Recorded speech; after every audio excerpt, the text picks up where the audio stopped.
Hinahanap pa yung mute. Ayan. Malapit na makita. Sa may bandang kaliwa. Pindutin mo yung screen, tapos sa may bandang kaliwa, sa baba. Yan. Dali mo. Sige, go. Po, sa inyong lahat. Magandang gabi sa aking mga nagagandahan at nagagawa po ang mga kapatid. Yan na nga, nagpapalakas na. Saan ko ba magtanong? Sige, go. Saan ko ba magtanong? Maraming beses na akong gusto magtanong, hindi nakikita yung right hand ko. Okay. Kaya nagpaturo ko sa kanila kung paano. Okay. Brother, hindi ko alam kung paano kaya address. Big brother. Okay na yan, kahit na ano. Kuya Kai, Doesn't Boss matter. Kai. Hindi naman ako importanteng tao. Sige, doon tayo sa tanong mo, go. Okay, sige po. Ito po yung tanong ko. Given na po tayong tao. Ngayon po, gusto ko pong magkaroon ng datos ng tamang pagpapakatao. Mahaba-habang usapin yung tamang pagpapakatao eh. Pero sige, we have the time right now. Maraming paraan para masabi mong tao ka. Una-una, yung interaction mo with other people. Una yun, interaction mo muna with other people. Bakit? Kasi may mga tao, hindi, sasabihin mo, hindi dapat di ba unahin mo muna ang sarili mo? Oo, pero lagi mo namang inuuna ang sarili mo eh. Lagi naman eh. Pero ito problema. Pag pinipilit mong maging tao, may mga tao na hindi tao na pakikinabangan ka lang. Yun muna unang pansinin ninyo. Gusto mo maging tao, kailangan magbawas ka ng mga hindi tao sa paligid mo. Bakit? Mahahawa ka. Nakakahawa yan. Ang masamang ugali, nakakahawa. Huwag kayong padaya. Ang masasamang kasama, sumisira ng magagandang ugali. So, unahin nyo munang kalasin muna yung mga taong masasama sa paligid ninyo. Unahin muna yun. Yung mga nakikinabang lang sa inyo kapag ka may kailangan. Kasi mahahawa ka dyan eh. Kahit gusto mong maging tao, mahahawa ka sa mga ugaling hayop na nandyan lang pag may kailangan sila. Nandyan lang pag may kailangan. Tatanggalin mo muna yung mga yan. Tanggal ka muna ng mga ganong klaseng tao.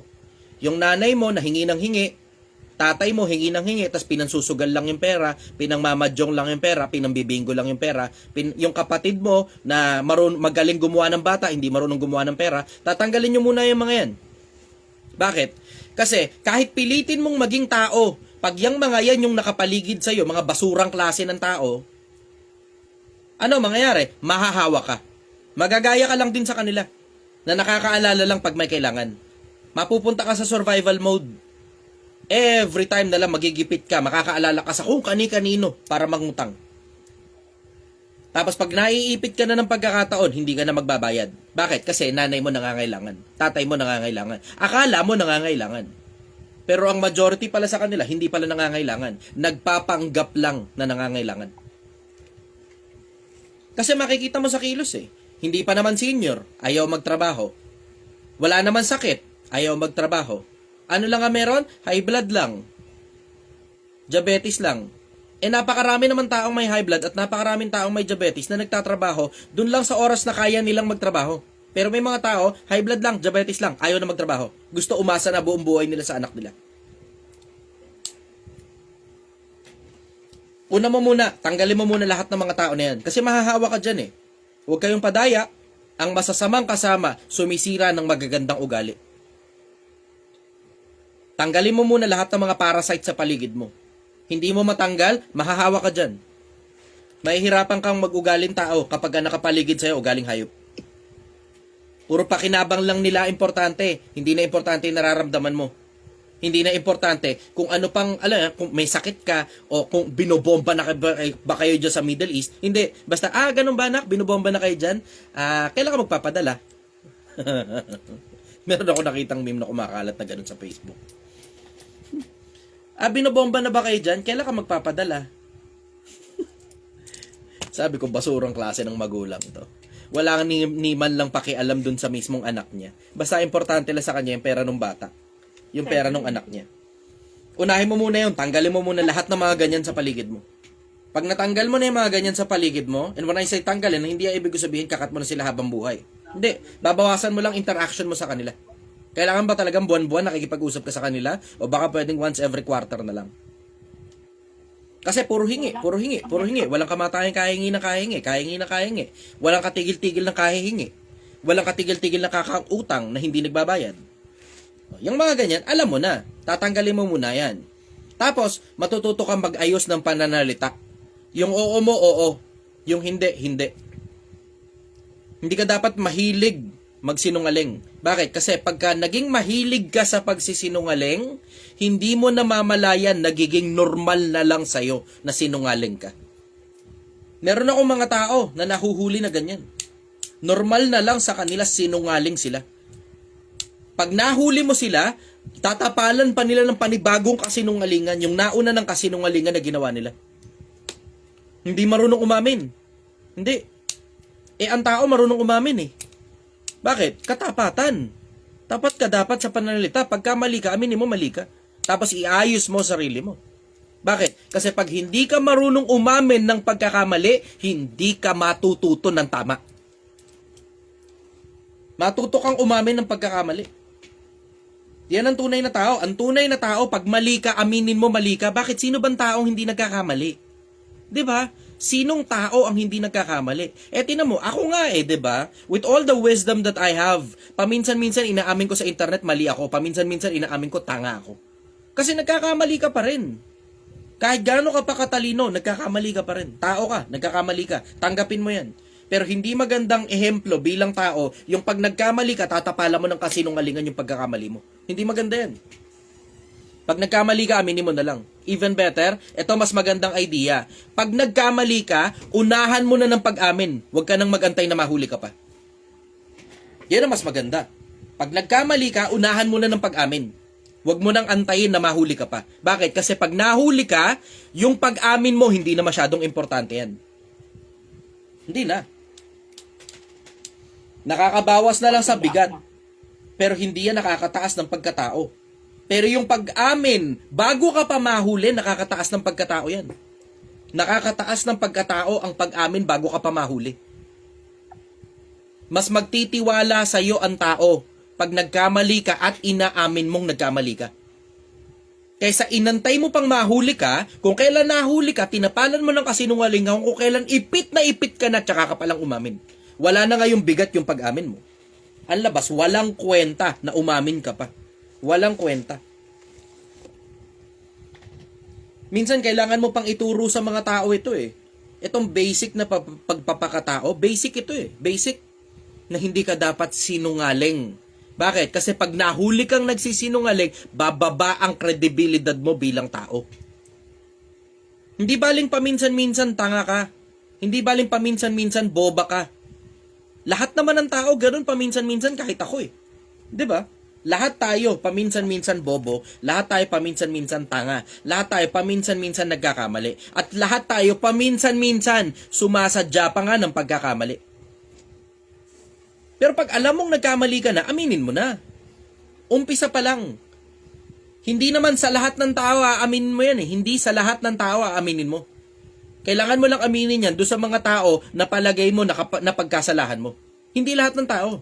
Lahat na lang ng tao, aminin mo, nakakilala ka ng kung sino man ngayong araw, alam mo, nagjakal ako kanina eh. Tanginang yan.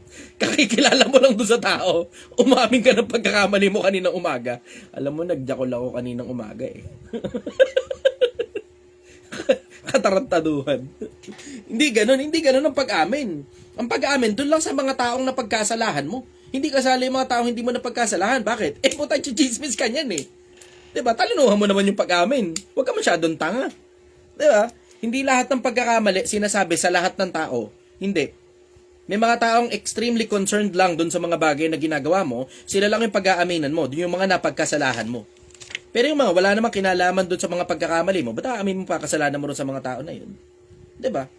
Ingat ka rin sa self-incrimination, diba? Dahan-dahan ka lang. Ba't masisira credibility mo pag puro ka na lang amin ng pagkakamali? Pati sa mga maling tao, inaamin mo pagkakamali mo. Lahat tayo nagkakamali. Pero ang pag-aaminan mo ng pagkakamali mo at pagkakasala mo, yung mga taong pinagkasalahan mo. Yun ang sikreto. Ngayon, bukod doon, paano maging tao? You have to show up for other people. Kailangan dumarating ka. Pagka alam mong kailangan ka ng kapwa-tao mo, magpakatao ka para dumating. Huwag kang tamad. Bakit? Walang may gusto sa taong tamad. Wala. Wala. Kung gusto mong manatiling antingin sa'yo ng kapwa-tao mo, importanteng tao, dun sa mga panahon na alam mong kailangan ka ng kapwa-tao mo, lumitaw ka. Importante yan. Matuto kang tumulong sa kapwa-tao mo sa panahon ng pangangailangan. Pero hindi ang ibig sabihin ng pagtulong sa nangangailangan, pati katarantaduhan nila kukonsintihin mo na rin.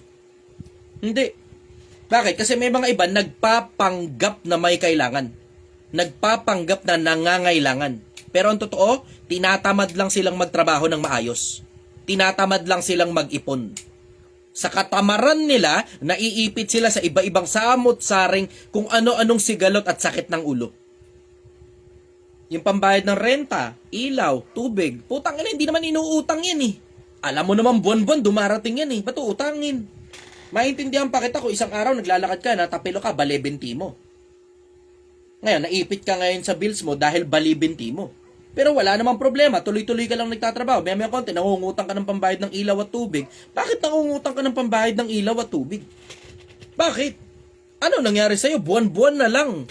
Yung kamag-anak mong OFW, pinipiga mo ng pambayad ng renta, ilaw, tubig, pagkain. Renta, ilaw, tubig, pagkain. Renta, ilaw, tubig, pagkain. Pagka ganyan na, alam mo na, nananamantala na yan. Hindi na nangangailangan yan. Hindi na nangangailangan yan, nananamantala na yan. Alam kasi nila may pera ka, pipigain ngayon yung pera mo kahit may trabaho naman sila, hindi sila nag-iipon, iniipit lang nila yung sarili nila sa kapritsyo nila para pagdating ng panahon ng bayaran ng ilaw at tubig, ng renta, ng bills, ikaw ngayon ang pipigain. Matuto ka. Ang totoong tao marunong makaramdam pag sinasamantala na sila. Ang totoong tao marunong makaramdam pag sinasamantala na. Hindi dahil nanghingi ng tulong sa'yo at malapit sa'yo, tutulungan mo, matuto kang tumantya. Bakit? Kasi minsan, akala mo nakakatulong ka, nangungunsinti ka na pala, wala kang malay.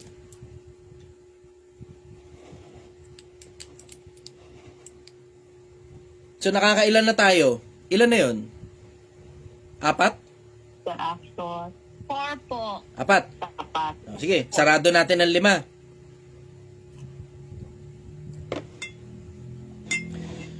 Matuto ka ng konsepto ng kababaan loob. Kababaan loob. Hindi ka importante. Matuto ka ng konsepto ng kababaan loob. May mga tao, akala nila dahil dumami lang yung pera nila, importante na sila bigla. Hindi. Nagiging importante yung pera mo. Pero ikaw hindi. Bakit? Kasi hindi ka marunong ng kababaan loob. Pag mayabang ka, ang may sabi nito, no less than Solomon the King, tapos inulit-ulit ni Sir Francis Kong. Pride comes before the fall. Pride comes before the fall. Yung kapalaluan, ang wakas niyan kahihiyan. Ang dulo ng pagyayabang, pagkapahiya. Kasi may mga tao, nagkaroon lang ng konting pera, ang taas na ng tingin nila sa sarili nila. May mga tao, wala nga pera eh. Pero ang taas ang tingin sa sarili. Pakiramdam nila, dapat silang pagsilbihan ng ibang tao. Hindi. Hindi. Dapat ka lang pagsilbihan ng ibang tao pag nagbabayad ka. Pero hindi. Hindi. May mga tao di nag-iisip eh. Ang tataas ang tingin nila sa sarili nila. Akala naman nila, kalalayo ng mga narating nila. Eh kung ako nga, puta, halos every other month may bago ako award, pero tignan mo kung tignan ko sarili ko, hindi importanteng tao. Hindi ako sobrang importante para hindi ako makipag-usap sa kahit na sino. At lalong hindi ako sobrang importante para makipag-usap sa isang ordinaryong tao. May mga vlogger kasi ang tataas ng tingin nila sa sarili nila eh. Yung bang pakiramdam nila dahil lang vlogger sila, hindi na sila nakikipag-usap sa mga ordinaryong tao, maliban nila, i-content nila yung tao na yun. Yun ang napansin ko sa maraming vlogger eh. Ayaw nila magbigay ng oras para sa kapwa-tao nila. Yung gusto nila, puro content lang kapag ka-i-content nila kapwa-tao nila. Tapos nagsusumaksak sila sa iilang pirasong mga tao na tawag nila pamilya. Kaya tingnan mo, ang bilis ng rise and fall nila. Yumabang eh. Taas ng tingin sa sarili. Diba? Ang bilis ng rise and fall. Alam mo, isa sa mga pinakamalalaking bagay na natutunan ko yan eh. Yung kapag nagsimula ka ng magyabang, simula na rin ang pagbagsak mo. Pag nagsimula kang magyabang, simula na yan ang pagbagsak mo. Hindi tayo built para magyabang bilang mga tao. Bakit? Kasi ginawa tayo sa lupa. Lupa ang pinaggawan natin. Kaya pag chinek mo yung katawan ng tao, makikita mo yung topsoil at saka yung katawan ng tao parehas ng composition. Yung topsoil, lupa sa ibabaw. Hindi yung ilalim, mabato yung ilalim. Pero yung lupa sa ibabaw, tinan mo yung composition nun, kaparehas halos na sa katawan ng tao. Matuto ka. Gaya ng lagi kong ipinapaalala, hindi naman masamang mangarap ka. Hindi naman masamang makalayo ka ng mararating. Pero wag mong kakalimutan, lupa ka. At babalik ka lang ulit sa lupa. Gaya nga ng palagi kong sinasabi, mata sa langit, pa sa lupa. Ganon maging tao. Follow-up question, go. Ito naman po yung susunod ko, brother. Mga hadlang or balakid or kasabihan na pumipigil or sumisira para tayo ay umalagwa or lumago sa buhay. Naku po, napakarami. Istorbo para umalagwa sa buhay. Unang-una, yung maling kaisipan, eto malaki to, sobra. Masasaktan kayo ng husto rito, pagpasensyahan nyo na. Yung maling kaisipan na akala mo pagkakadugo, kapamilya na rin. Daming sumablay dyan. Tangina. Ang daming sumablay dyan.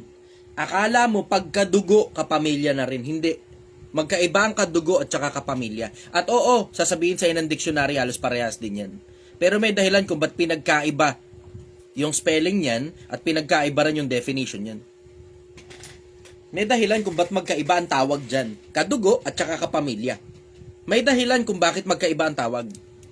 Kasi may mga kadugo na umaarteng hayop, hindi umaarteng kapamilya. Nakikinabang lang pero hindi mo sila mapakinabangan pabalik.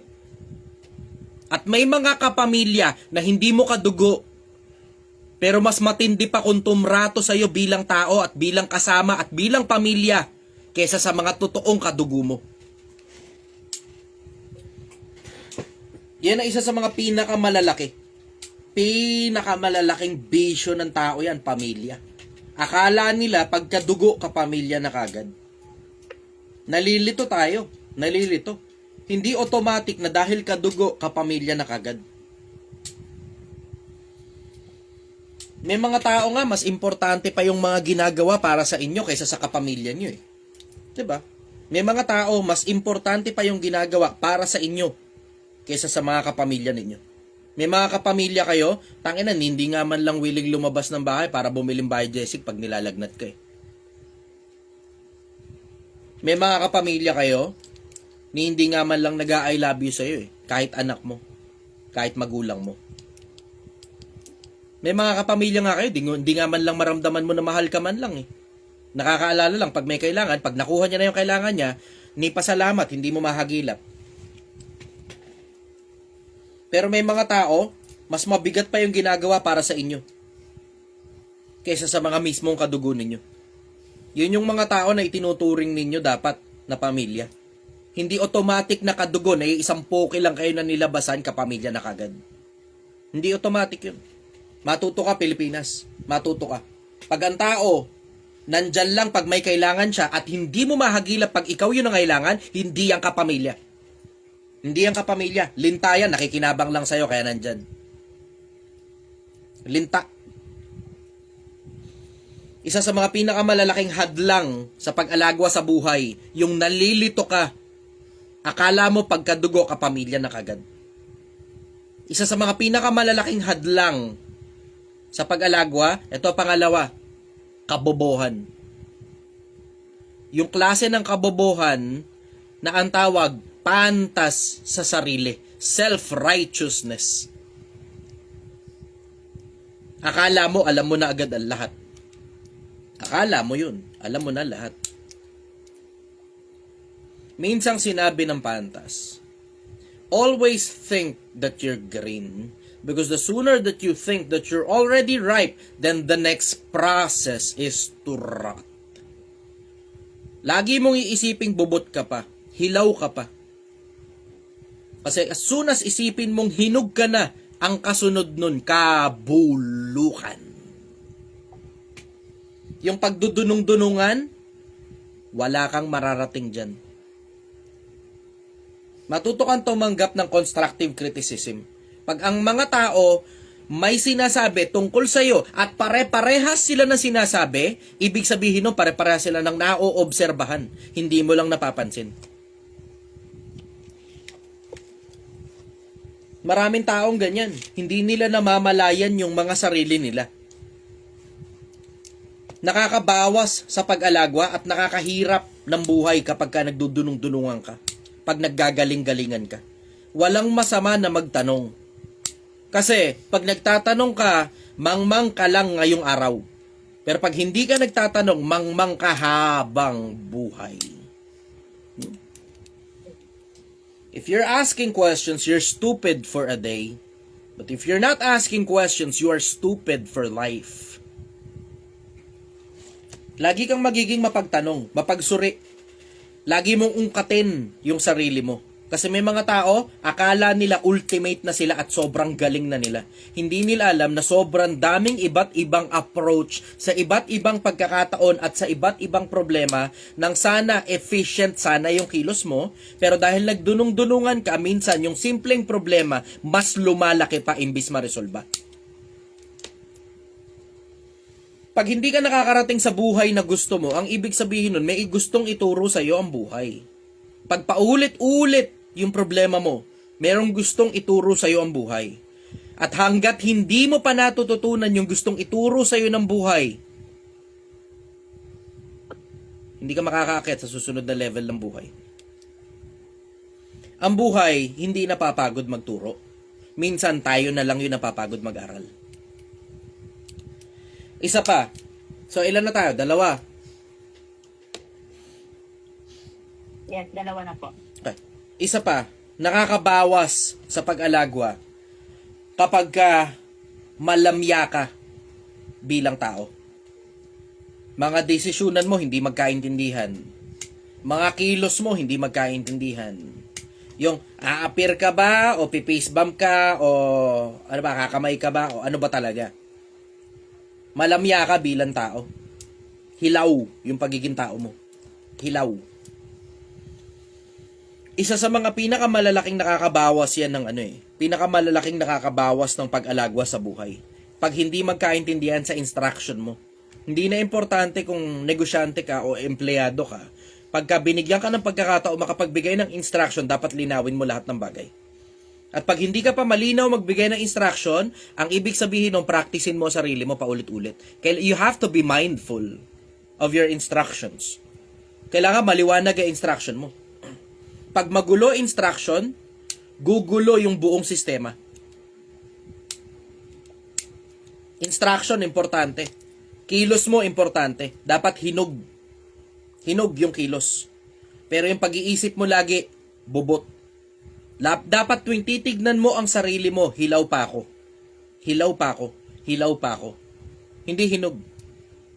Bubot pa ako, hindi hinog. Tuwing titignan mo ang sarili mo.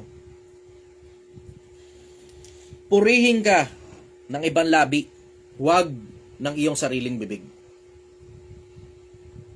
Isa sa mga nakakabawas ng pag-alagwa ng tao, yung pagpuri ng ibang tao. Ay, yung pagpuri mo sa sarili mo. Minsan, purim-puri mo yung sarili mo.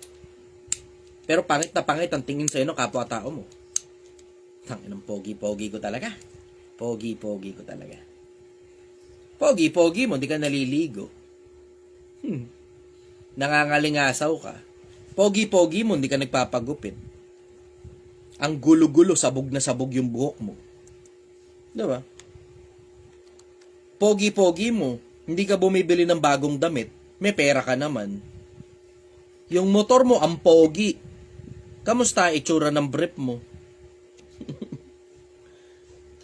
Pagkakaprecho, ang bilis mo. Pag obligasyon, ayaw mo. Diba? Alam mo, importante yung konsepto na dapat matuto kang ito dagdag ko, dapat matuto kang mahalin yung sarili mo. isa sa mga nakakaharang sa pag-alagwa sa tao, yung hindi mo mamahal yung sarili mo. Nauuna ka precho bago responsibilidad. Pagmamahal sa sarili, dapat nauuna ang responsibilidad bago ang kapritsyo. Bakit? Short term versus long term. Dapat alam mo kung ano mangyayari sa sa kinabukasan kapag ka inuna mo yung mga bagay na para ngayon o inuna mo yung mga bagay na para sa kinabukasan. Short term versus long term. May mga tao, short term kung mag-isip. Nangailangan nanay nila, si bigay naman sila. Nangailangan tatay, si bigay naman. Pwede namang magtrabaho yung nanay at tatay, pero si bigay lang sa si bigay. Bigay lang ng bigay. Yung kapatid, puta, nag-anak, tapos walang panggatas. Ikaw naman, si bigay ka naman. Tapos buwan-buwan na lang, puta, para mo nang ginawang anak yung pamangkin mo. Ikaw na nagpapagatas, ikaw na nagpapadiaper, ikaw na lahat. Short term ka kung mag-isip, hindi long term. Short term yan. Bakit? Yung kinabukasan mo magsasuffer ng consequence. Ito pa, mas worse. Habang pinagsasuffer mo yung kinabukasan mo ng consequence ng katangahan mo sa pagbibigay mo pa sa pamangkin mo ng kung ano-anong hindi naman kailangan dahil kaya namang i-provide ng tatay niya o ng nanay niya, yung mga kapatid mo nagiging palaasa sa'yo. Lalong nasisira ang kinabukasan. Short term ka kung mag-isip eh. Hingi, bigay. Hingi, bigay. Hingi, bigay. Hindi mo na tinuruan kung paano magtrabaho. Hindi mo hinahayaan magtrabaho. Ikaw si hingi, si bigay. Nakakaharang sa pag-alagwa yan. At actually, isa nga yan sa mga pinakamalaking nakakaharang sa pag-alagwa. Gaya nung una kong sinabi. Yung mga kamag-anak ninyong nakadikit sa inyo, nakaharang yan sa pag-alagwa. Nakaharang. Alam mo, in a sense, tama sabi ni Rondon, iwan pamilya. In every rule, there's always an exception. Ang exception lang yan kung asawa mo o anak mo. Pero kaya naman ng magulang mo magtrabaho. Si hingi sila, si bigay ka naman, tas lahat ng sweldo mo hinihingi. Magkaiba yung naglalambing. Yung naglalambing, konting barya lang yan. Pero alam mo, pag sinasamantala ka na ng magulang mo, lahat ng meron sa'yo, gusto ka nila. Tapos ibibira pa sa'yo yung tipong utang na loob. Tangina. Susumbat sa'yo, utang na loob, utang na loob. Pagka ganyan, lalayo na lang ako sa magulang ko. Sige, utang na loob. Okay, sige, ito, 2,000 kada buwan. Bakit? 12,000 lang sweldo ko eh. Yeah, nagbabayad pa ako ng ilaw, ng tubig, ng renta, pagkain ko pa, tsaka pamasahe. Puta, gusto nyo, isang payout sa inyo. Tapos pagkakasyahin ko na lang isang payout, ulol. Gusto nyo, ako bubuhay sa inyo. Hindi na. Ito, 2,000 kada buwan. Pagtyagaan nyo. Pasensya na, yan lang kaya ko. Kung ano yung kaya ko, na maluwag sa puso ko, yun ay bibigay ko sa inyo. Hindi kayo masusunod. Hindi kayo. Bakit? Puta, mamamatay ako para sa inyo? Bigay yung pagkakataon na yun, sige, mamamatay ako para sa inyo. Pero hindi ang dahilan, hindi ang ibig sabihin yan, iipitin ko at gigipitin ng sarili ko dahil matagal pa ako mabubuhay. Matagal pa. Ayun, trabaho muna kayo. Pag umalagwa na ako at yumama na ako, sige, kunin ko kayo. Lahat pa ng kapritsyo nyo, sama-sama na. Sige, walang problema. Pero di pa ako nakakaalagwa eh. Puta, lahat na lang na meron ako. Gusto nyo, inyo. Ay, putang ina mo. Hindi na. Hindi. Isa pa sa mga pinakamalaking nakakaharang sa pag-alagwa, yung sobrang galante mo sa mga basurang tao. Pero sobrang barat mo sa mga taong pinakikinabangan mo. Yung mga taong pinakikinabangan mo, binabarat mo ng husto. Pero yung mga taong hindi mo pinakikinabangan, bomba ka kung makabomba.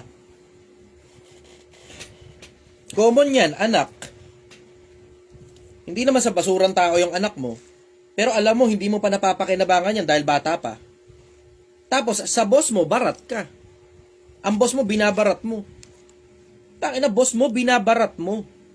Tapos ang anak mo, galante ka, sobra. Sabi mo, hindi, kaya nga ako nagtatrabaho para sa anak ko eh. Oo nga, andun na tayo. Pero hindi mo dapat binabarat ang boss mo ng trabaho. Oras ng trabaho, magtrabaho ka. Huwag mo short change ang boss mo. Oras ng trabaho, 8 oras kang binabayaran, magtrabaho ka ng 8 oras. 8 oras kang binabayaran, magtrabaho ka ng maayos sa loob ng 8 oras na yun. Hindi, kailangan magtatrabaho lang tayo kung anong binabayad sa atin. Putang ina, ganun ka kung magtrabaho, ibenta mo ng buo yung oras mo. Ibenta mo ng buo yung pagod mo.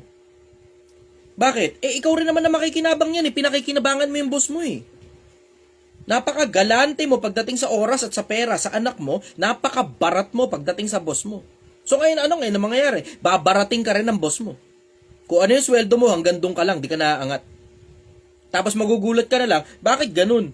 Nagtatrabaho naman ako ng 8 oras Okay naman yung trabaho ko Pero ba't na-promote yung putang inang yan? Sama naman ang ugali niyan sa akin. Sip-sip lang yan sa boss, kaya napopromote yan. Kasi nga, marunong nga kasi siya makisama sa boss. Diba? Siya marunong makisama, kaya siya na-promote. Ikaw kasi, binabarat mo boss mo. 8 oras ka nga nagtatrabaho, pero basura yung klase ng trabaho mo. Yung mga tao na mga pinakikinabangan ninyo, diyan kayo dapat pinakagalante. Yung mga taong hindi nyo masyadong napapakinabangan, o worse, talagang walang pakinabang sa inyo, yan ang binabarat. Matuto kayo. Yung mga pinakikinabangan, yan ang ginagalantehan. Bakit? Para lalo mo pakinabangan. Pero, babaratin mo yung pinakikinabangan mo, tapos galante ka sa mga hindi mo pinakikinabangan, yung nanay mong hingi lang ng hingi ng pera sa'yo, galante ka dyan. Tatay mo, hingi ng pera sa'yo, galante ka dyan. Kapatid mo, hingi ng pera sa'yo, galante ka dyan. Mga hindi naman senior citizen, pwede namang magtrabaho, ayaw lang magtrabaho ng matino. Galante ka dyan sa mga yan. Diba? Yung anak mo, inispoil mo na, lahat ng gusto ng anak mo, binibili mo. Tapos pagdating sa boss mo, puta, binabarat mo. Puyat na puyat ka dito para sa mga tropa mo, para makipag-inuman. Tapos, kinabukasan, magpapanggap kang may sakit. Tangina. Nakipag-inuman ng linggo, pagdating ng Lunes, masama daw ang pakiramdam. Worse, puta, may emergency daw, kaya hindi makakapasok sa trabaho. Puta, kaya naman nakipag-inuman ka ng linggo, alam mo may pasok ka kinabukasan, binabarat mo boss mo Di ba? Alam mo may pasok ka kinabukasan. Ayan tinan mo, sabi nga ng isa, boss from HR branch. Ayan, mga sakit ng ulo nila yan. Paswelduhin mo ng Biyernes, absent ng Lunes. Paswerduhin mo ng Martes, absent ng Miyerkules. Laging itinatapat mo kung kailan pagkatapos ng sweldo, absent ka Ano ngayon ang ginagawa mo? Binabarat mo ang boss mo. O babaratin yung mga taong nakikinabang ka, yung mga taong pinakikinabangan ninyo, matuto kayo sa akin. Yung mga taong pinakikinabangan nyo, dapat galante kayo sa mga tao na yan. Kasi we're not just talking about money, we're talking about time, we're talking about effort, we're talking about everything else in between. Hindi yan tungkol lang sa pera. Pero even better, kung tungkol sa pera, pansinin ninyo, pag mas galante kayo sa mga tao, mas ginagalingan pa nung mga tao na ginagalantehan nyo. Lalong-lalo na nung mga pinakikinabangan ninyo. Pero pag barat ka sa tao, babarating ka rin ng tao. Tapos pagdating sa dulo, ikaw ngayon yung mamomroblema. Sobrang galante mo kasi sa mga basura. Yun ang sagot ko ron. Yan, mga nakakaharang sa pag-alagwa. Follow up, go.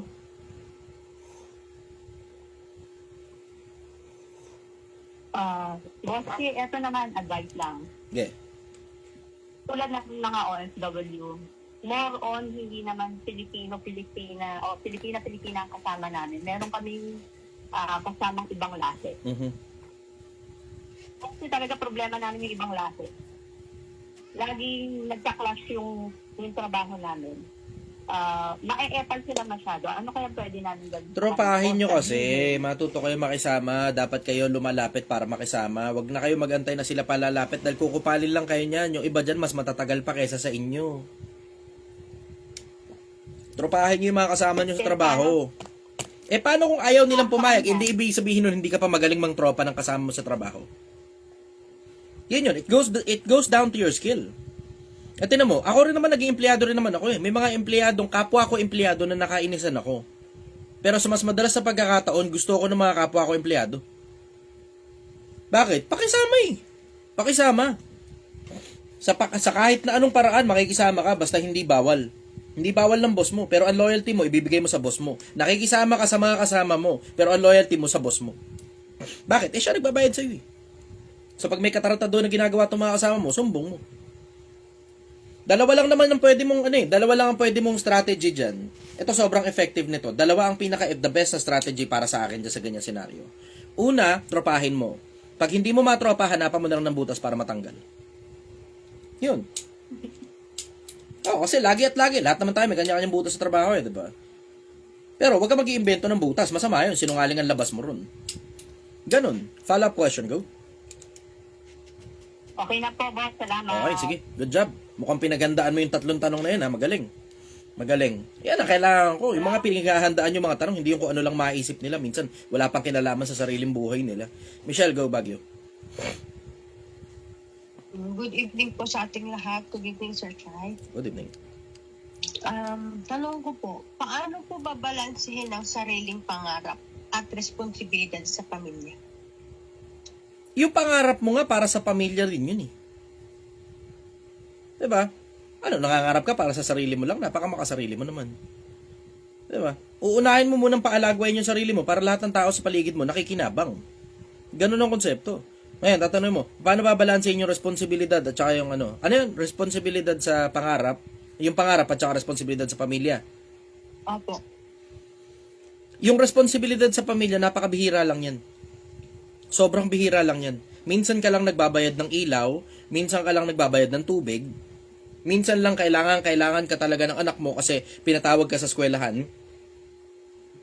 Lahat ng ibang oras, na hindi ka tulog, na hindi pansarili mo yung oras, na tipong free time mo, lahat yon ilaan mo sa pangarap. Ate na mo, alagwado ka. 16 hours ang meron tayo sa loob ng isang araw. Sa 16 hours na yun, gaano ba kadalas talaga doon na kailangan ka talaga ng pamilya mo at responsibilidad mo yun? Diba? Gaano kadalas yun? Eh, napakabihira lang naman yun eh. Napakabihira na kailangan ka talaga. Lagi at lagi kang makakagawa ng paraan para makasingit para sa pangarap. Uunahin mo yung pangarap, tapos every time lang kakailanganin ka ng pamilya mo, doon lang ngayon bibigay mo yung oras mo para sa pamilya. Ganon yun. Follow up, go.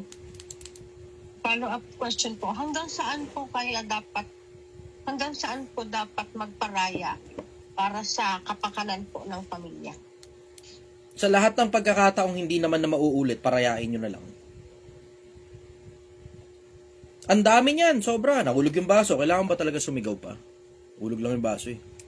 Diba? Inaway ka, kailangan pa talaga patulan mo pa? Wala namang kwenta, hindi naman na mauulit yung pagkakataon na yun kung ano ba niyang inaway ka. Diba? Lahat ng panahon na hindi na mauulit, palampasin mo na lang. Lahat ng panahon na hindi na mauulit, palampasin mo na lang. Follow up, go. Naitanong ko na po ito kanina sa ating mga presidente. As a true leader po, how can you handle or manage our group? Na ano lang po ba yun? Pamumuno lang po ba or nag-uutos? Parehas, pamumuno at saka nag-uutos. Paano ka mamumuno nung hindi ka nag-uutos? Diba? I lead by example. Ako personal, I lead by example. Ako mismo nakikita ninyo lumalabas. Ako mismo nakikita ninyo nagmamalasakit sa kapwa-tao. Sa mismong miyembro ng grupo, literal pinupuntahan ko talaga. Ganun ako mag-lead. I lead by example. Ganito gagawin ko, panoorin mo, kopyahin mo. Ganun ang ginagawa ko. So ngayon, hindi ngayon mahirap magpasunod ng tao. Hindi mahirap mag-utos. Bakit? Kasi alam niyo ako mismo gagawa niyan eh. Ayaw niyong gawin, ako gagawa. Mahiya ka na lang pag hindi mo ginawa. Oo. Kaya kung mapapansin ninyo minsan, may mga pagkakataon, pumapasok ako sa GC ninyo. Kasi mapapansin mo eh, merong isang piraso halimbawa na nangangailangan doon sa loob ng GC na yon. Tapos walang pumapansin sa kanya. Sige, ako na lang papansin. Nangangailangan yung member ninyo eh. Di ba? Ako na lang ang papansin. Ano ngayon na ibig sabihin yun? Sampal sa mga mukha ninyo na ako pa yung unang nakakita ng member ninyong nangangailangan. Sampal sa mukha nyo yun. Ibig sabihin nun, hindi kayo nag-check ng GC. Hindi na importante kung leader ka o hindi. Bakit? Isang araw, ikaw naman yung mangangailangan at sasabihin mo yun sa GC at hindi mo gugustuhin nakatiwangwang yung hingi mo ng tulong doon sa GC nang walang pumapansin sa'yo. Kaya nga paulit-ulit ako sa inyo, i-check nyo yung GC, i-check nyo yung GC. Baka may tao dyan, magpapakamatay na. Check nyo naman. Check nyo yung GC, check nyo yung GC. Baka may tao dyan nangangailangan ng tulong. Check nyo. Check nyo yung GC. Baka mamaya meron dyang, alam mo yun, nanalo sa loto, mamimigay ng pera. Diba? Check nyo yung GC. Malay nyo, may blessing dyan. Diba? Malay nyo. Nagluto ng marami. O, edi may ulam siya ngayon, sobra. Pamimigay ngayon dun sa iba kung sino gusto. Diba? Check nyo yung GC. Pero hindi dapat mangyari na nauna pa ako sa inyo doon sa GC ninyo na may humingi ng tulong. In case hindi nyo napansin, tinan mo, mapapansin mo di ba? Nagbabantay ako sa lahat. At mapapansin nyo, halos nakikita ko lahat. Halos lahat nakikita ko. Halos lahat. Isipin mo, ang dami kong ginagawa. Paano ko nagagawa yun? Kasi nga, bawat minuto, importante. Bawat minuto, importante. Matutunan nyo lang yung ganong konsepto na hindi ka dapat tumutunganga na scroll lang kasi marami sa inyo diretso, huwag tayo maglokohan, scroll lang, pindot lang, tapos nagpapanggap na busy siya. Nasa bahay lang, hila-hilata lang habang nanonood lang ng reels. Paano ba naman check mo yung GC, 'di ba? May mga iba nga sa inyo baka hindi umaattend ng Zoom meeting dahil nasa bahay lang nakahilata, walang ginagawa Diba? May mga iba magpapanggap na ganyan. Pero alam mo naman, ikaw naman ang magsasuffer ng consequence niyan Kasi itong buong grupo na to, na minamaneho ko, pare-parehas ng attitude paglipas ng panahon. Tumutulong sa isa't isa. Nakakaalala sa isa't isa kahit walang kailangan. Pag humingi ngayon ng tulong ang kahit na sino, dun sa mga regular na nakakaalala at regular na nagtatanong, madali. Madali. Tapos din mo, pansinin mo, yung mga tamad kasi mapagkailangan yan. Yun ang mapapansin mo, yung mga tamad mapagkailangan. So alam mo naman, hindi mo naman, syempre, 100% kaya mo bang lahat ng member dito mapapasipag? Syempre hindi. May mga tamad na mas importante pa yung katamaran nila. Mas importante pa yung putang inang katamaran kaysa sa responsibilidad nila. Ngayon, pagka humingi ka ng tulong, huwag ka ngayong umasa na yung buong grupo darating sa'yo. Bakit? Kasi kung sino lang yung nakakakilala sa'yo, yun lang talaga tutulong sa'yo. Kung sino yung nakakakilala sa'yo, yun ang tutulong sa'yo.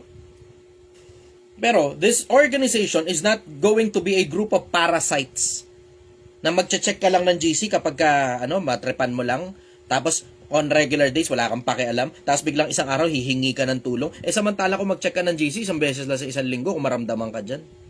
Isang beses sa isang linggo. Tapos nung humingi ka ngayon ng tulong, tingnan mo, isang beses sa isang linggo ka kung mag-check ng GC, isang beses sa isang linggo ka lang kung maramdaman, tignan mo, pag humingi ka ng tulong, halos walang gustong tumulong sa'yo. Bakit? Hindi naman dahil buong grupo at buong organization ito, automatic dadaluhong kagad ang tulong sa'yo. Nakadepende yan sa performance mo sa bawat tao. Individual, bawat tao. Kaya nga, gumawa na tayo ng Zoom meeting para makapagkakilala lahat. Hindi nga syadong ngayon mahirap mag-effort na magpakilala. Magtanong ka lang dito at regular ka lang na nagtatanong, nakakabisado na yung mukha mo, nakakabisado na rin pati pangalan mo Diba? Sa ganong angulo, madali ngayon. Madali para sa'yo. Pero hindi ka nararamdaman sa GC ninyo.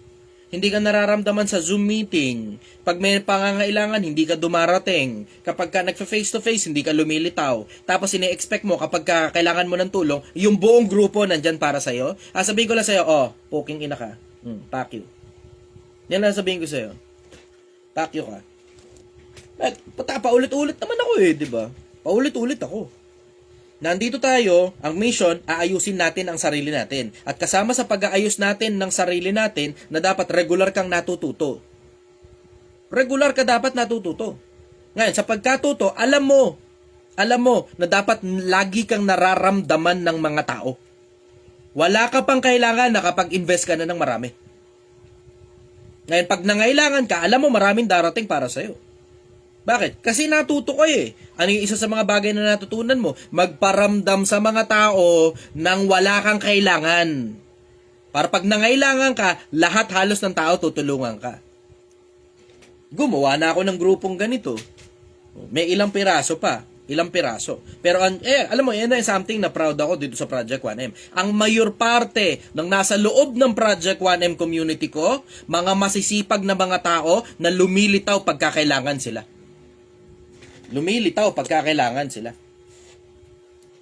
Yung mga hindi lumilitaw, alam mo na, hindi natututo yan. Bakit hindi natututo? Laging wala sa Zoom meeting ganun lang naman yun Swerte na nga may Zoom meeting ngayon Isipin mo minsan panahon in the past, kailangan pa mano-mano, pupunta ka pa sa kung saan man para lang matuto.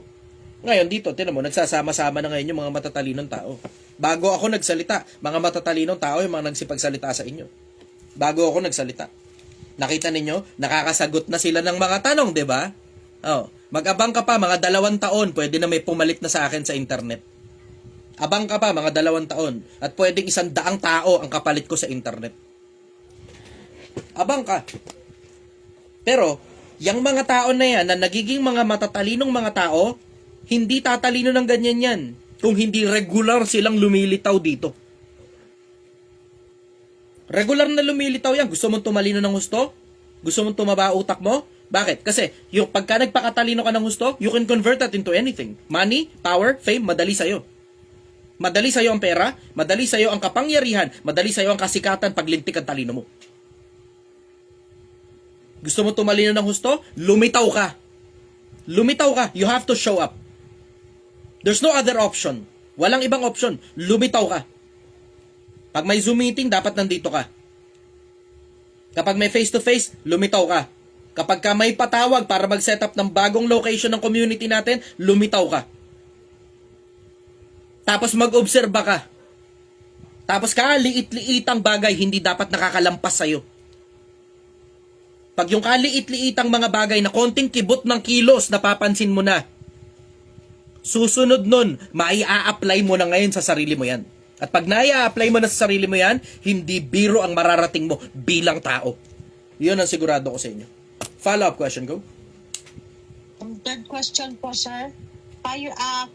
Hingi lang po ako ng payo. Paano po harapin ang stress o pressure sa trabaho? Yung stress at saka pressure, sa mas madalas na pagkakataon, hindi mo kasi ginagawa ng mabilis yung mga responsibilidad mo. Mabagal kang kumilos eh. Pag babagal-bagal ka, automatic mape-pressure ka talaga. Bakit? Kasi may mga deadlines eh. Bakit ka nai-stress? Kasi napapagalitan ka. Bakit ka napapagalitan? Kasi hindi mo nagagawa ng either, hindi mo nagagawa ng tama based dun sa quality ng employer mo o hindi mo nagagawa on time. Yan ang pinanggagalingan ng stress sa trabaho. Ang pinanggagalingan ng stress sa trabaho, sa mas madalas na pagkakataon, maliban lang customer service ka, di ba, kupal talaga yung kumpanya ninyo. Tapos ang pangit ng serbisyo. Ikaw ngayon nasasagot ng blabla ng mga tao. Pero kung hindi naman ganun na customer service, at tipong may boss ka, tapos meron kang kalang kailangan gawin, tapos pinapagawa sa'yo, pag mabilis kang kumilos, quality pa yung gawa mo, wala ka halos stress, ang maririnig mo, ang galing-galing mo galing sa boss mo. Yun ang maririnig mo galing sa boss mo. Yung stress at saka pressure, nanggagaling yan dun sa hindi mo nagagawa ng tama o hindi mo nagagawa on time. Dun nanggagaling yan. Pero pag mabilis kang kumilos, quality din yung trabaho mo, ang maririnig mo galing sa boss mo, good job. Yan ang sikreto. Huwag mo yan, Pogi. Si Pogi, madalas ko na ito mag-good job eh. Bilis kumilos. Mabilis na siya ngayon. Ano? Galing. Ano? Yun ang sikreto. Ang sikreto, kailangan mabilis ka ng kumilos, quality pa yung gawa mo. Hindi ang ibig sabihin ng quality, ikaw ang masusunod. May mga, ito, linawin ko lang to ha. Dugtong ko lang ng kaperaso to. Tungkol sa trabaho, ang dapat natutuwa sa trabaho mo, yung boss mo. Hindi mo pwedeng ipilit na nagagawa mo ng tama yung trabaho mo pag yung boss mo naiinis sa resulta mo. Pag hindi natutuwa boss mo, hindi mo nagagawa tama ang trabaho mo. Yan ang sigurado ko sa'yo. Pag hindi natutuwa ang boss mo, hindi mo nagagawa ng tama yung trabaho mo. May mga iba kasi, ginagawa ko naman yung trabaho ko, bla bla, pinagagalitan pa rin ako. Akala mo lang yun, nagagawa mo ng tama. Akala mo. Para sa'yo. Kasi magkaiba yung standard mo bilang empleyado at saka yung standard nung nagbabayad sa'yo. Parehas kayo may standard. Para sa'yo, nagagawa mo yung trabaho mo. Para sa'yo. Pero dun sa nagbabayad sa'yo, natutuwa ba siya sa klase ng trabaho mo? Ang kailangan mo na minimit na standard, yung standard ng nagbabayad. Hindi yung sarili mong standard, tandaan mo, hindi mo binabayaran ng sarili mo. Kung sino ang nagbabayad siya, dapat na nasusunod. At kung ano yung standard nung nagbabayad, yun yung dapat masunod. Para makuha mo ng payapa at walang bunganga yung sweldo na tinatanggap mo. Follow-up question, go. Okay na po ako, Sir Chai. Thank you po.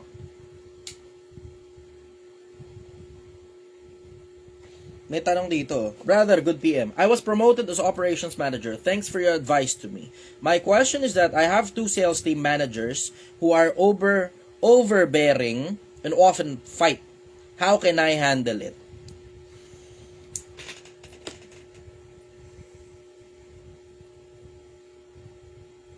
Nag-away. Alam mo, ang trouble kasi talaga sa mga nasa sales, matataas sa ere. Yan ay isa sa mga trouble eh. Matataas ang ere. Yang ganyan, pinaghihiwalay ko, tapos magkabilang panig pinakikinggan. Magkabilang panig, pinakikinggan. Para mahanap mo kagad kung nasan yung mali. Minsan, attitude nila yung mali. So, kailangan mo mag-set ng ang tawag nila doon, culture. Kailangan mo mag-set ng culture. Pag hindi ka nakapag-set ng tamang culture, sa mas madalas na pagkakataon, kung ano yung naintindihan nila, kung paano sila gumagana, how they operate in their personal lives, they will enter your company and bring that along. Ipapasok nila yan sa mga kumpanya ninyo, yung mga natutunan nila sa magulang nila, na kapag mali sila, nakikipaglaban pa sila. Yung mga, alam mo, galing sa magulang yan sa madalas na pagkakataon eh. Either hindi tamang naituro ng magulang, o hindi nakapagturo ng tama yung magulang. Hindi sinasadya, natutunan niya yun along the way. Pag ang tao, mahilig pumalag, pag mali na siya, pumapalag pa rin, galing sa magulang yan. Mali na, pumapalag pa. Kailangan mo mag-set ng culture. You have to parent your employees para alam nila yung rules and regulation ng negosyo, alam din nila at the same time yung culture, yung ugali, yun ang culture eh. Yung ugali na pinagsasalu-saluhan, na pinagkakasunduan sa loob ng organization. Yun ang culture. Yung pare-parehas na ugali ng mga tao. Dapat pare-parehas sa ugali ng mga tao sa loob ng negosyo mo. Lalo na katulad niya, operations manager ka. Ikaw pwede ka nang mag-set, ikaw ang pwedeng mag-set na mismo ng culture sa loob ng negosyo. Na hindi pwede rito, mali ka na, pinipilit mo pa. Merong tinuturong tama, ipinipilit mo pa rin yun sa'yo. Ayun. Matuto kayo. Okay na, mukhang ayos na yun. Thank you, brother. How are you? Ako okay lang naman. Eto, tindero pa din ng sinigang. Gusto ko bumalik ulit sa kalsada eh. Pinag-uusapan nga namin yun eh. Sabi ko, balik tayo sa kalsada. Kasi, yung dom sa mahina na, tapos yung kabilang tindahan, hindi namin buksan-buksan kasi halos wala talagang bumibili doon sa kabila eh. Marami namang customer. Pero, gusto ko ulit bumalik sa kalsada. Takina, namimiss ko yung kalsada. Dalawa eh, kasi kapag pagkain ka kasi, medyo matumal na, kailangan mobile ka eh. So, babalik ulit kami sa kalsada. Abangan nyo na lang, baka siguro bukas ko ilabas yun. Brother, bukas labas natin yun ah. Balik tayo sa kalsada. Tangina, excited na ako, bro. Magbibenta tayo ulit sa tabi ng kalsada. Dami action nun. Ang dami action nun.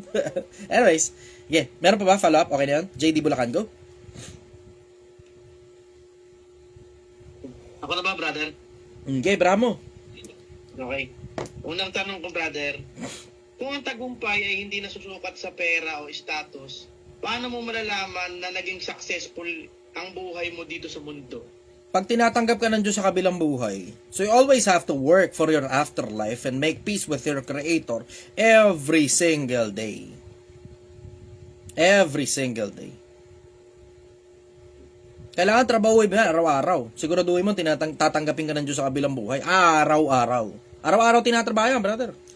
Hindi yan parang sinuma mo yung buong buhay mo, tapos okay na. Putang ina mo, okay na. Pagdating mo sa kabilang buhay, puta, misled ka pala. Wala kang kamalay-malay, misled ka pala. May mga, ang dami niyan, mga nangangaral sa social media, hindi na daw kailangan na, gumawa ng mabuti, importante lang daw. Sumampalataya ka, Lord Jesus Christ, John 3:16. For God so loved the world that He gave His only begotten Son, that whosoever believeth in Him shall not perish, but have everlasting life. Tapos ano kasunod doon? Malakay 3:10. Siyempre, bring ye all the tithes into the storehouse, so there may be food in my house of the Lord of hosts. And if I will not open the windows of heaven, and pour unto you blessings, that there shall not be enough room to receive it. Bigay ninyo, buhin ka 10 bahagi sa kamaligupang magkaroon ng pagkain sa aking bahay. Subukin ninyo ako yan, sabi ng Panginoon ng mga kubo. Kung di ko bubuksan ang durong awan ng langit at ihulog sa inyo, isang pagpapala, walang sukat, kalat yan. In other terms, sumampalataya ka sa akin, akin na pera mo. Ganun yan. Sumampalataya ka sa akin, ito tinuro ko sa'yo, tapos akin na pera mo. Ingat kayo sa mga ganyan, putang ina. Ingat kayo sa mga ganyan pastor-pastoran, ang dami niyan. Napakarami niyan. Social media, dumadami na sila ngayon. Ito pa mas malala. Gusto nyo mas malala? May mga networker gumagamit pa ng talata. Putang inang grabe. Woo! Antindi. May mga networker gumagamit pa ng talata. Ingat kayo, sobra. Ingat kayo. Marami ngayon, pati scammer, nagbabanal-banalan na rin. Pati scammer, nagbabanal-banalan. Ang dami nila, grabe. Ang dami nila. Tinitignan ko nga eh. Sabi ko, ako nakikita ko, isa oh. Kasi yung tinitignan ko rin yung mga networker na yun, kung ano ba pinagsasabi nila sa social media eh. Napansin ko tong mga networker na to, nag-evolve ang mga putang ina. Ngayon, gumagamit na rin sila ng talata ng Biblia. Tumagamit na ng talata ng Biblia. Habang nagne-networking sila at niloloko nila yung mga miyembro nila, nayayaman daw yung mga miyembro nila. Tangina, no? Grabe, no? Na alam mo, hindi naman talaga totoo yun. Yeah. Grabe. Alam mo, manghang-mangha talaga ako rito sa mga networker na to, no? Hindi, mga networker, kayo ba, hindi nyo ba nararamdaman sa mga sarili nyong pasunog na kaluluwa ninyo? Hindi nyo ba nararamdaman sa sarili nyo yan? Na alam nyo naman na ang majority sa inyo, nanloloko na lang ng kapwa-tao eh. Yeah. Yeah, alam mo, mga networker, puta, maawa kayo sa kaluluwa ninyo. Kahit hindi na kayo maawa sa tao, dahil wala naman kayo nun eh, diba? Wala kayo ng awa eh, diba? Mga matatanda, diba? Mga senior citizen, mga retired, patputang na, pati yung mga yan, pinapangakuan nyo pang yayaman. Ano ba naman, kailangan ng mataas na energy pag nasa networking ka, may itataas pa ba naman energy ng senior citizen? Namputa naman. Namputa naman. Mga iba sa inyo, OFW pa mismo ang target. OFW pa target. Grabe ang tigas ninyo. Ang tigas nyo. Napakatigas ninyo, sobra. Tapos gagamit ka ngayon ng sports car habang gumagamit ka ng talata na alam mong katas ng panloloko ng kapwa yung sports car mo. Hindi kayo nagdidiri sa mga sarili nyo, mga networker. Puta, matuto naman kayo. Alam mo, maawa kayo sa mga sarili nyo. Papaalala ko lang sa inyo, ito, pagmamalasakit ito, walang halong bash muna sa inyo. Pagmamalasakit ko ito sa inyo. Maalala nyo sana na hindi tayo dito lang nabubuhay. Sana maalala nyo. Sana maalala ninyo na hindi lang tayo dito. Yung mga nauna sa inyong mga magagaling na mga networker dati pa galing ng Amerika, patay na yung iba sa kanila. Patay na. In case lang na hindi nyo namamalayan, namamatay ang tao. In case hindi nyo namamalayan, namamatay ang tao. Paalala ko lang sa inyo, isang araw, tayo rin, kasama kayo, kasama ako, lahat tayo. Paglipas sa 100 taon, patay na tayong lahat. Yang iniyabang-yabang nyo na Rolls Royce, yung Rolex ninyo, patek-patek ninyo, yung mga Mustang, karamihan dyan sa mga networker, naka-Mustang eh. Mga nangangamusta para mangutang. Habang si upline lang yung yumayaman. Na si upline naman, hindi naman networker, supplier si upline. Ay nako, Pilipinas. Mga networker, maawa kayo sa sarili nyong kinabukasan at sa sarili nyong kaluluwa. Hindi hanggang dito lang itong buhay na to. Hindi ito hanggang dito lang. At nagmamalasakit ako sa inyo kasi iba sa inyo, tropa ko pa eh. Diba? Magkakakilala tayo eh. Diba? Nako mga networker, magbagong buhay na kayo, sumabay na rin kayo, Pilipinas sumabay ka na. Networker, sumabay ka na.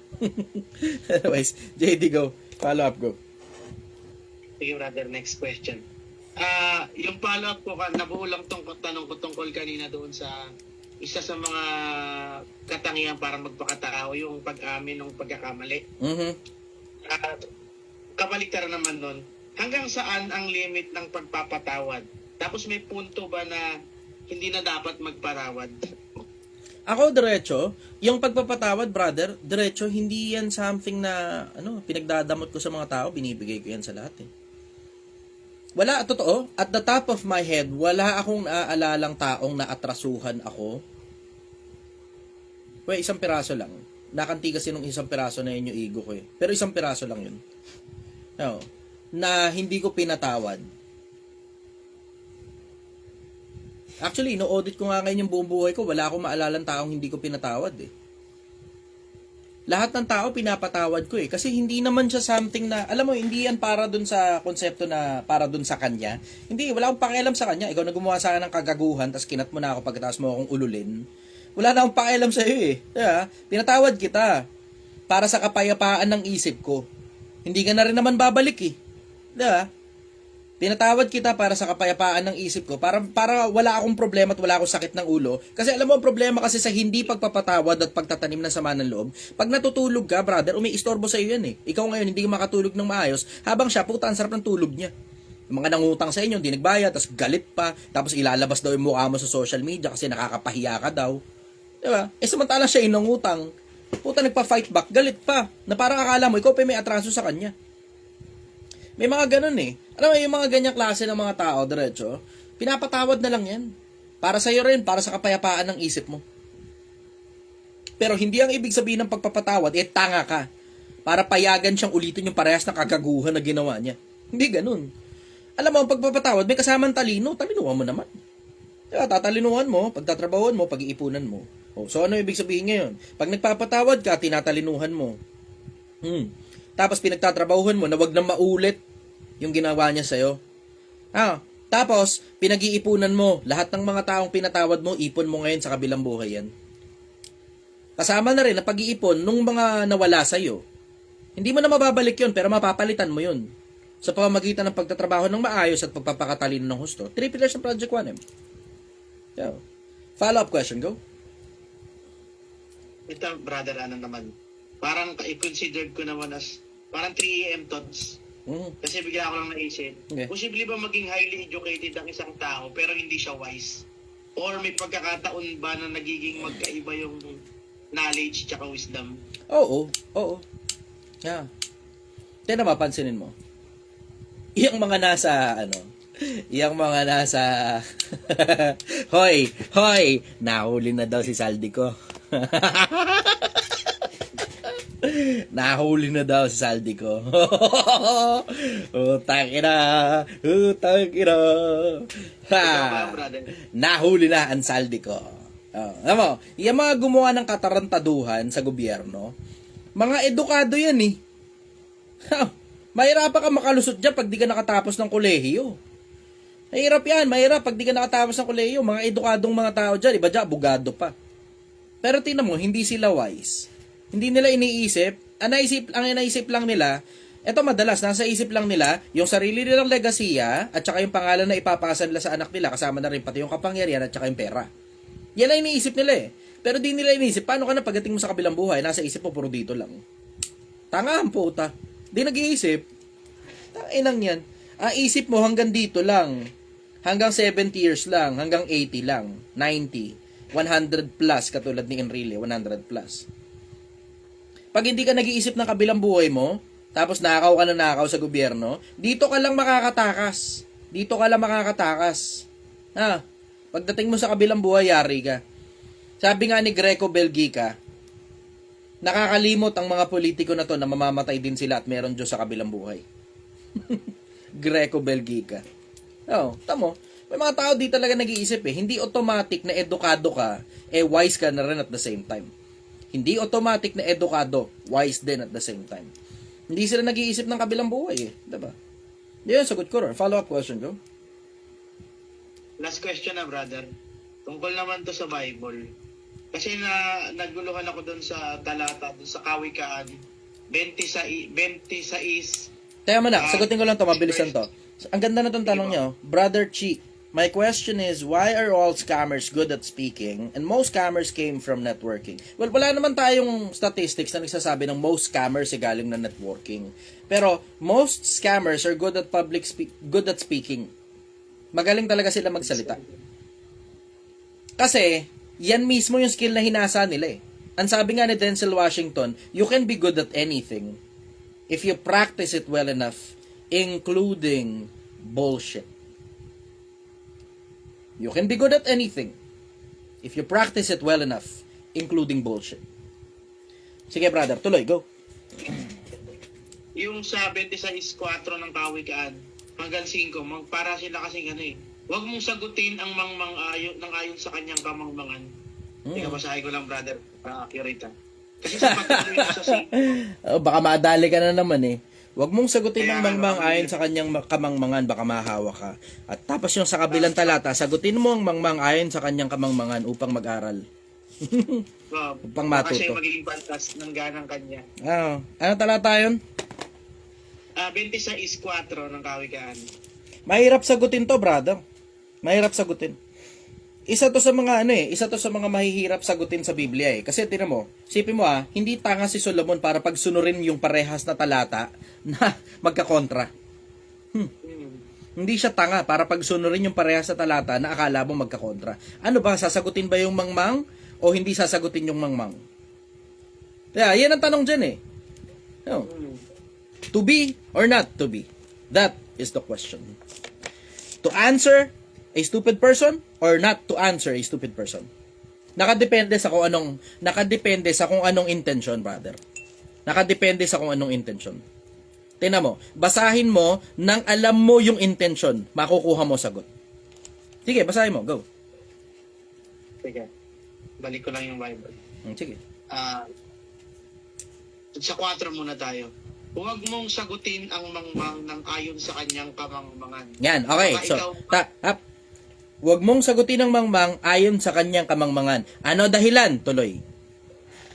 Baka ikaw man ay maging gaya rin niya. Yan. So, huwag mong sasagutin yung mangmang ayon sa kanyang kamangmangan. Bakit? Baka maging gaya ka niya. How? So, pag sasagot ka sa mangmang, hindi ka dapat maging gaya niya. Pag kinopya mo yung kamangmangan ng mangmang, kasi huwag mo sagutin ng mangmang ayon sa kanyang kamangmangan. Pag kinopya mo yung kamangmangan ng mangmang, magiging gaya ka niya. Oh, tuloy mo yung kabilang talata. Sagutin mo ang mangmang ayon sa kanyang kamangmangan. Mhm. Baka siya'y maging pantas sa ganang kanya. Sagutin mo ang mangmang ayon sa kanyang kamangmangan. Nakuha mo? Lelebel ka sa kanya, pero hindi ka tutulad sa kanya. Magkaiba yun. Lelebel ka sa kanya, Okay. hindi ka tutulad sa kanya.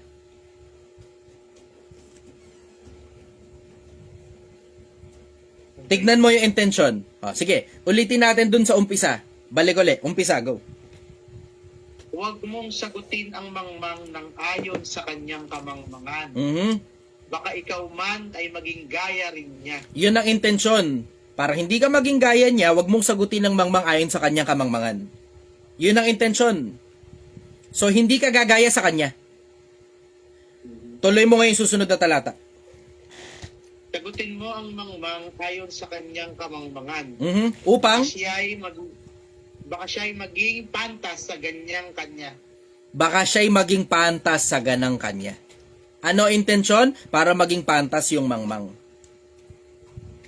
Para magkaintindihan kayo. Tamo? Nakadepende sa intensyon. Doon nakadepende sa intensyon. Ano dahilan bakit mo sasagutin ng mangmang? Pag sasagutin mo ang mangmang ayon sa kanyang kamangmangan, lelebel ka sa, ibig sabihin, kokopyahin mo siya? Gagayahin mo siya? Lelebel ka sa kanya? Hindi pwede. Ang pwede, bababa ka sa level niya para maturuan siya. Hindi bababa ka sa level niya para gayahin siya. Para maintindihan din. Oo. Okay, gets ko na. May bagong... Salamat, brother. Bagong ulit interpretation.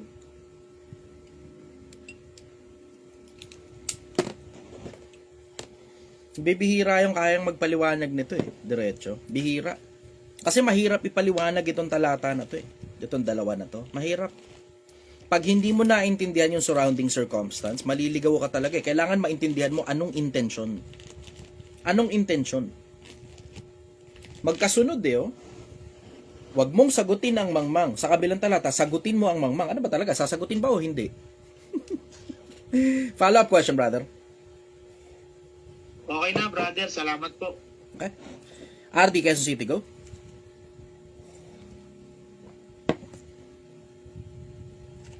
Good evening, brother. Hello. Yung problema ko sa pamilya ko. Kung maghahanap na sila ng trabaho, wala nang disiplina sa mga kapatid ko. Gaya sa bunso namin tsaka sa pamangkin ko. Yung mama ko kasi hindi sila nakikinig sa mama ko. Kaya hindi rin ako makalis. Brother, hindi mo problema yun Di ba nga gaya nga sabi ko, huwag niyong problemahan yung problema ng ibang tao. Problema na magulang nyo yan. Hindi mo problema yan.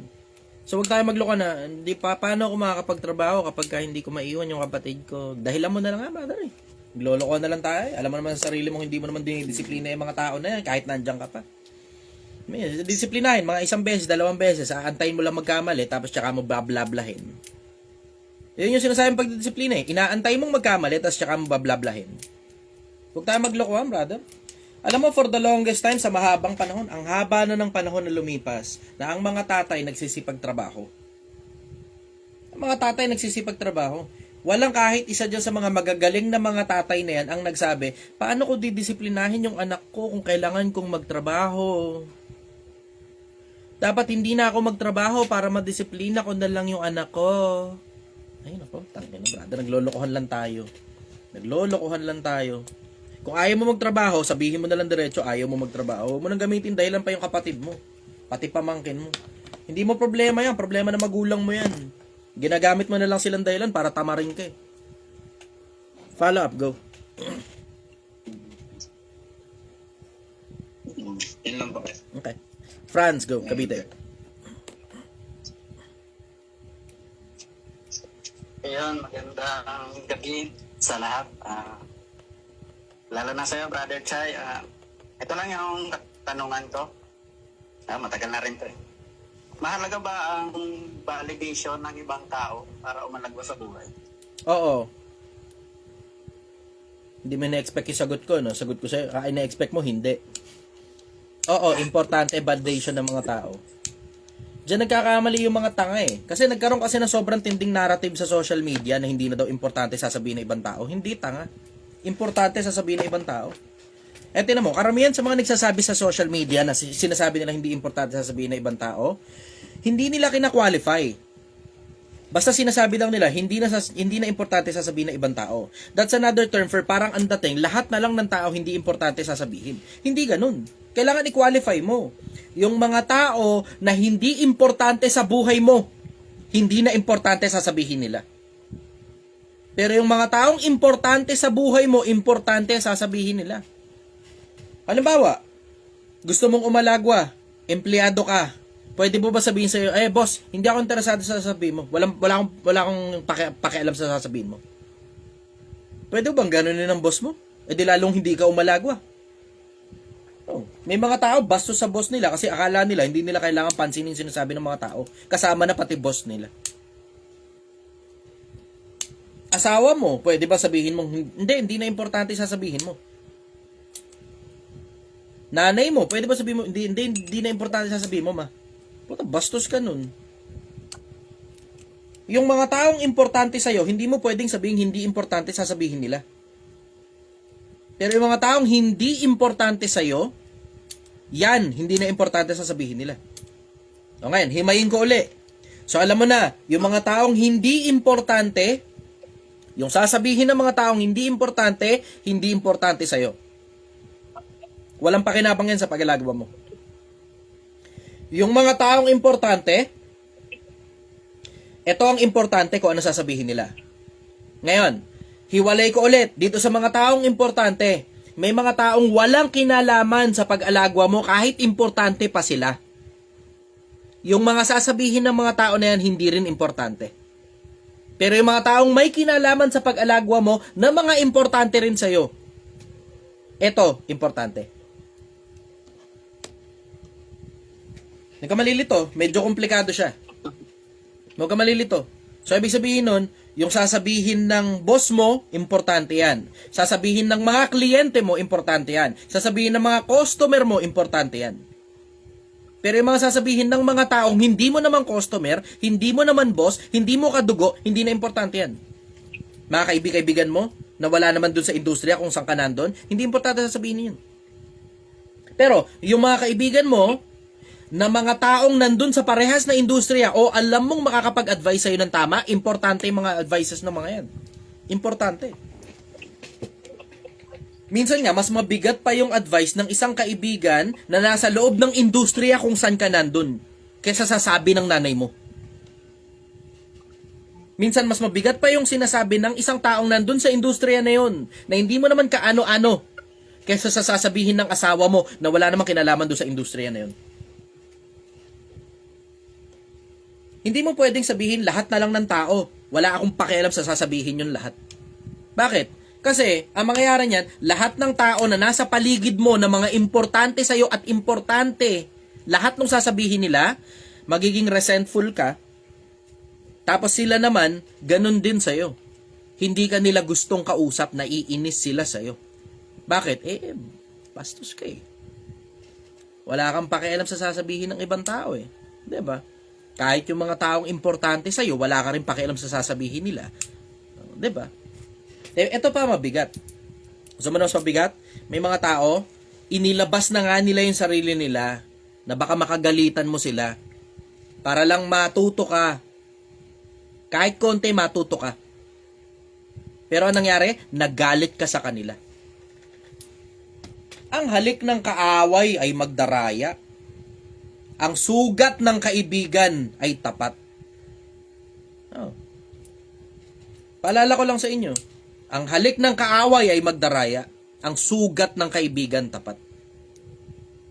Pag may tao na naglagay ng sarili niya na baka makagalitan mo siya, maikorek ka lang niya, pakinggan mo yung tao na yun, nagmamalasakit sa'yo yan. Pakinggan mo yung tao na yun, nagmamalasakit yan. Yan. Follow up, go. Ito, pangalawa, brother.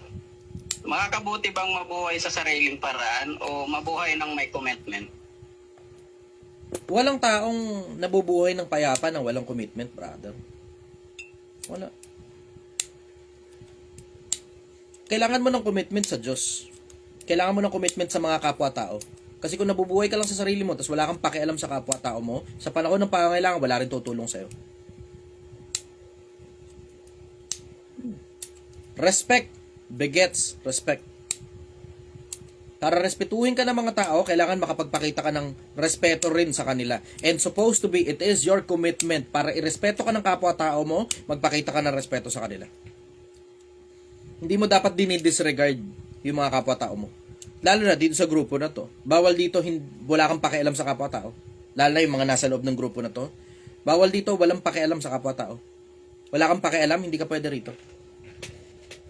Yung mga taong nandito, mga taong may pakialam. Mga taong nagmamalasakit. Mga taong nakakaalala sa panahon na wala silang kailangan. Kasi sa panahon na ikaw naman yung mga kailangan, alam mo may darating para sa'yo. Yan ang sagot ko ron. Meron ka pa? Follow up. Baka meron pa. Ito, pangatlo, brother, last na to. Okay. Reliable ba mag-invest sa mga stockholders? Brother, pag hindi mo alam kung ano ginagawa mo, huwag mong lalagay pera mo dyan. Madali yan. Sobrang dali. Hindi mo alam kung ano ginagawa mo, huwag mo lalagay pera mo dyan. Lahat ng bagay na hindi mo alam kung ano ginagawa mo, huwag mo lalagay pera mo dun. Delikado yan. Mauubos pera mo dyan. Yan ang masasabi ko ron. Follow up. Okay na? Yeah, okay na. Okay na. Salamat. Okay. Sige. Mabilisan lang. Tagi-isang tanong na lang muna. Isa-isahin ko na lang muna to. Kasi 10:30 na pala eh. May ano pa tayo. May meeting pa, officers. Versa Mia, OFW, go. Wait. Ay, Kobe. Ay, dali. OFW ka naman eh. May meeting tayo mamaya, alas 12 ng gabi. Mamaya na yun sa'yo. Yung mga OFW, mamaya na tayo, alas 12. Magkita-kita tayo mamaya. Rocky, dito muna ako, local muna ako. Meron siya mahabang listahan. Sige, mamaya, birahan natin yan. Sige, go Rocky, go. Ito lang po yung tanong ko, boss, isa lang. Sa tingin mo, may purpose ba talaga ang bawat tao o tayo lang ang gumagawa nito? Yung buong sangkatauhan may purpose. Ngayon, it is, siguro it is, say,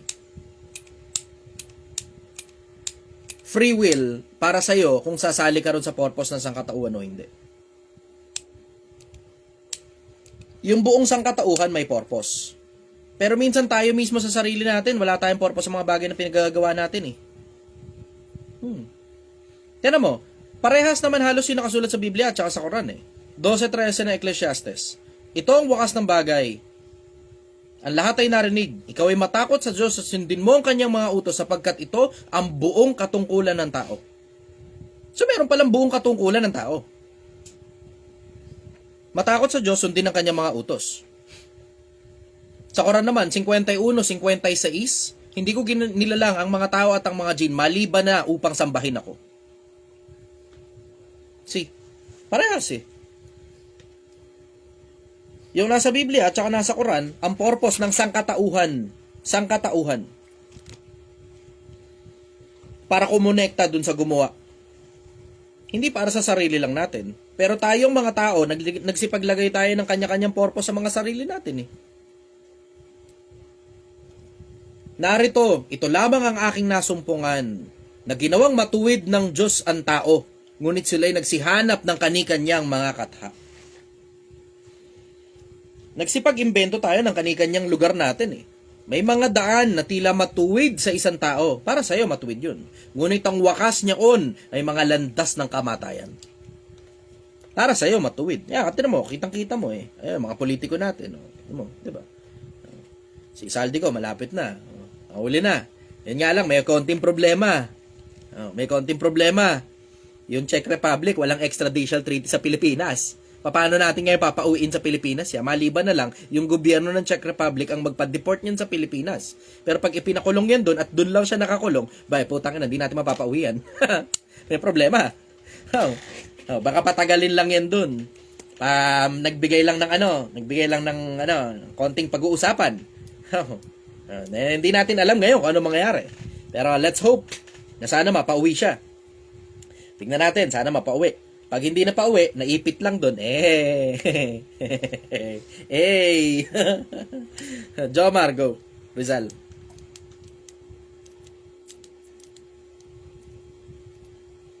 Hi, good evening, brother Ty. Good evening. Ako sa tanong ang sagot ko kanina dito eh. Ang tanong ko lang po ngayon, nasaan ang Diyos nang hindi pa ginagawa ang langit at lupa? Nasa lugar niya. Meron sa sariling lugar. Siyempre, din niya pag ginagawa yung langit at lupa, ano ba uunahin mo? Langit, lupa, o bahay mo? Di ba? Tama? Oo. Ando sa bahay niya. Siyempre, unahin mo nagagawa. Logical na di ba? Ano ba unahin mo? Langit, lupa, o bahay mo? Di ba? Doon muna siya sa bahay niya. Kung saan man yun, di ko alam. Pero sama mo lang ng konting logic eh. Di ba? Gagawa ka ng lahat ng bagay. Ano unahin mo? Yung lugar kung saan titira yung mga nilalang mo? O yung lugar kung saan ka? Di ba? So, sama mo lang ng konting logic. Maintindihan mo na. Follow up, go. Ano ang nauna? Si Cristo o ang mga dinosaur?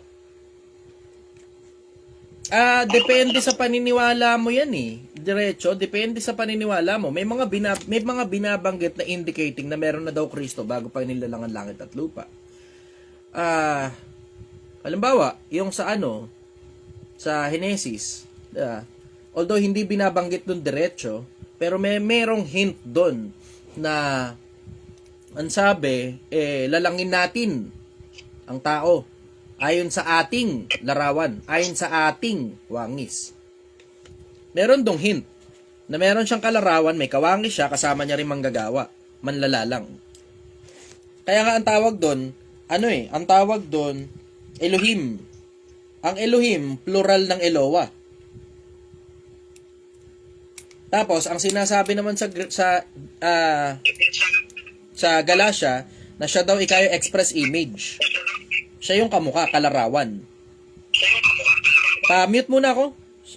Nag-e-echo, ang lakas. Pa-mute muna. Pero, syempre, hindi mo naman maiaalis. Meron din namang nakasulat sa Biblia na si Kristo mismo ang may sabi. Ako'y tao. Bakit ninyo ako pinagsisikapang patay na taong sa inyo yung nagsasaysay ng katotohanan na aking narinig mula sa Diyos? Diba? Tao. Kailan ba nagsisimula tao? Pag pinanganak. Bala ka na ngayon kung saan ang paniniwalaan mo sa dalawa. Kasi ganun din yung paniwala ng ng Quran eh. Ang paniwala ng Quran, Virgin Mary, nagsimula siya rito sa lupa at propeta siya. No. Bala ka na ngayon. Follow-up question ko. Okay na yung brother Chay. Okay lang po yun. Salamat po. Ay, wala na nga pala follow-up. Sige, Reynalyn, go. Raylin. Nag-invento na lang ako ng pangalan niya, Reynalyn. Okay, sige. Sorry. Good evening po. Hello. Ang question ko po is, meron po akong client na 1 taon na po ako sa kanya. Tapos, ang unang sinabi po niya sa akin, disorganized po siya sa mga bagay. Pero napakagaling po niya sa business transaction. Dapat ko pa din po ba siyang added value po ba yung turuan ko siya ng konti sa pagiging organized din po? Or dapat, kasi naalala ko rin po yung sinabi ninyo na na hinire niya ako or hinire niya kami para gawin yung bagay na ayaw niya. Opo. Ayun, alam mo na. Yung question ko, Alam mo na. Yun na mismo, nandun na mismo sa tanong mo yung sagot. Kung gusto mong turuan, pwede, kung matututo siya. Pero kung di siya matututo at scope ng trabaho mo yan, edi ikaw dapat ang gumawa. Kung hindi scope ng trabaho mo yan at nakakabigat sa'yo, then pwedeng kang magpa-hire sa kanya nung kung sino man ang gagawa ng trabaho na yun. Kasi di naman scope ng trabaho mo yun eh. Diba? O, kung gusto mo magpalakas sa kanya, pwede namang ipaunawa mo sa kanya na, sige, hindi scope ng trabaho ko to ha. Gagawin ko to as a form of favor. Gusto ko ng promotion paglipas na ilang taon. O ilang buwan. No, yun, pwede. Matuto kayong pumosisyon. Hindi basta gawa ng gawa. Matuto kayong pumosisyon.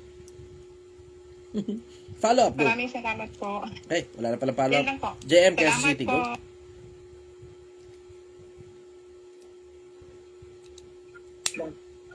Hi, Boss Charlie. Good evening po. Ang question ko lang po is about family po. Tama lang po ba sabihin natin pa-realize sa magulang kung ano yung nakikita ang mali sa kanila? Medyo may 30 po ako dito. Kanino yung mali? Sa magulang? Opo. Palagay ko okay lang na ilatag mo yon. Tapos nasa sa kanila na lang. Alam mo, just give the information. Pag mamalasakit mo yun, just give out the information, tapos bahala na sila kung anong gagawin nila dun sa information na ibinigay mo.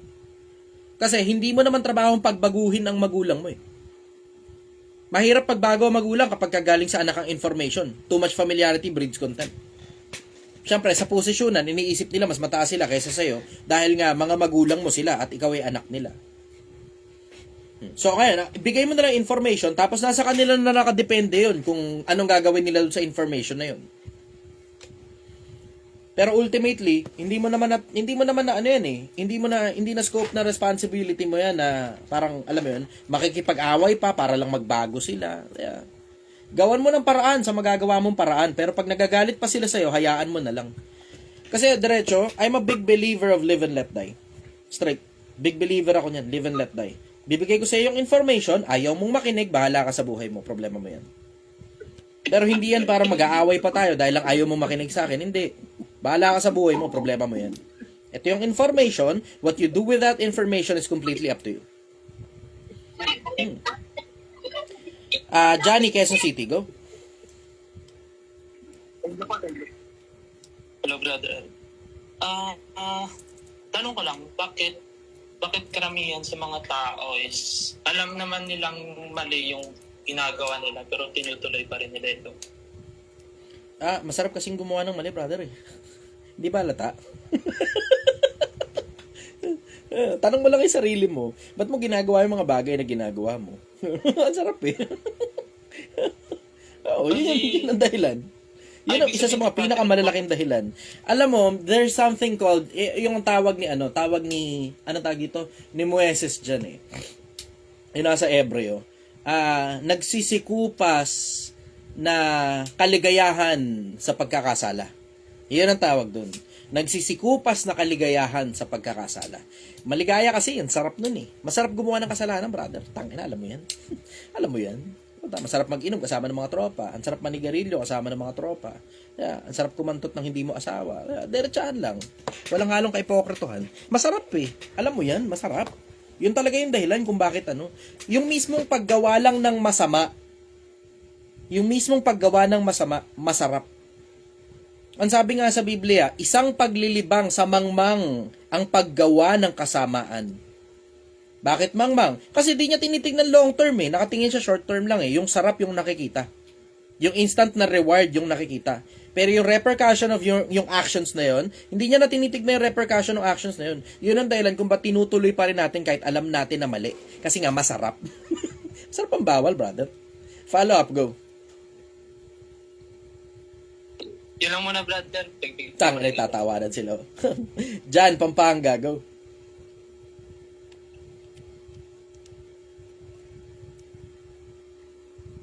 Hello, brother. Malinaw po ba ako? Kasi brother, meron kasi akong nahanap na isang verse sa Bible. So, sabi niya kasi dito, sa Exodo 3, verse 14, sinabi ng Diyos, ako nga. Sabihin mo sa mga Israelita na sinugo ka ng Diyos na ang pangalan ay ako nga. hindi ko medyo maintindihan. Kasi, naganap kasi ako ano yung mga sikat na verse sa Google. Kasi hindi naman, kasi bago lang po ako nagbabasa ng Bible. Tapos ito yung ano ko, na ako yung si ako nga. So medyo na-trigger yung utak ko na anong ibig sabihin nito? Hindi mo nahahanapan ng ibig sabihin yun. Kasi yun na mismo yung ibig sabihin nun. Yung mismong pangalan yun. Ako nga. Kung ano man ang ibig sabihin yan, hindi ko sigurado. Pero ito sigurado ko, all caps yan. So mismong pangalan ng Diyos yan. Opo. Ako Pero nga. pagdating dito, pero brother, pagdating kasi dito sa verse 15, sabihin mo sa kanila na sinugo ka ni Yahweh ng Diyos ng inyong mga ninuno, ang Diyos ni na Abraham, Isaac at Hindi kasi Jacob. nga may mali sa translation yan, brother. May mali sa translation yan. Yung tamang translation yan, sabihin mo sa kanila, sinugo ako ni ako nga. Check mo. I-check mo sa Hebrew. Maintindihan mo. Hindi yun Yahweh. Sinugo ako ni ako nga. Kasi hindi magtutugma eh. Tinan mo, katulad nun. Ewan ko, doon sa translation nila, parang di ko alam kung, alam mo yun, di ba? Kung yung translator ba nun, nagkamali ba ng translator? Ano ba nangyayari doon? Kasi tinan mo, isipin mo So, sabihin mo, ano ang iyong pangalan? Sabihin mo, ako nga. Tapos sabihin mo sa kanila, sinugo ako ni ako nga. Yun ang nagbe-make sense. Pero, sabihin mo, ang pangalan ko, ako nga. Tapos pagdating dito, sabihin mo, sinugo ako ni Yahweh. Ano yun? Ano nangyari? Hindi nagtutugma. Kaya, i-check mo sa Hebrew. Maraming mga translation ng Biblia na itinranslate yan na sinabi, sinugo ako sa inyo ni ako nga. Diyan nagkakatalo yung translation. Yan na mismo. Nagsisimula na kayong tumalino ng gusto. Pag napapansin nyo na translation, alam mo, tumataba na utak mo. Napapansin nyo na translation.